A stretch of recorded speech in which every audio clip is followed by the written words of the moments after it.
Janë zhvendosur këtë të diel 102 kontenjerët me mbetje toksike të kompanisë turke Kurum International, të cilët më herët ndodheshin në Porto Romano në Durrës. Zhvendosja u krye me urdhër të prokurorisë për lirimin e hapësirës, ndërsa kontenjerët janë dërguar në një ambient tjetër privat në spitale, përballë lagjes së re të ndërtuar për familjet e prekura nga tërmeti. Agjencia e Administrimit të Pronave të Sekuestruara dhe Konfiskuara, e cila i ka në administrim, ka siguruar infrastrukturën për ruajtjen, ndërkohë që policia e Durrësit ka siguruar transportin dhe perimetrin e jashtëm, ku mbetjet u vendosën. Analizat laboratorike të kryera në Itali treguan se mbetjet industriale të rikthyera në Shqipëri janë toksike dhe të rrezikshme për shëndetin e njerëzit dhe për mjedisin. Bëhet fjalë për rreth 2800 ton mbetje toksike, të vendosura jo larg kampusit universitar dhe zonave të banuara. Mbetjet që dolën për eksport nga Kurumi në Elbasan dhe rezultuan të rrezikshme, çuan në një hetim të gjerë.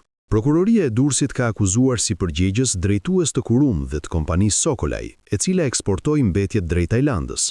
Ndërkaq edhe në hapësirën e re, kontenjerët mbeten të ekspozuar ndaj faktorëve atmosferik, duke rritur mundësinë e dëmtimit, ndërsa nuk dihet ende se ç'do të bëhet me mbetjet dhe a do të pritet përfundimi i gjykimit për aqësësimin apo trajtimin e mëtejshëm të tyre.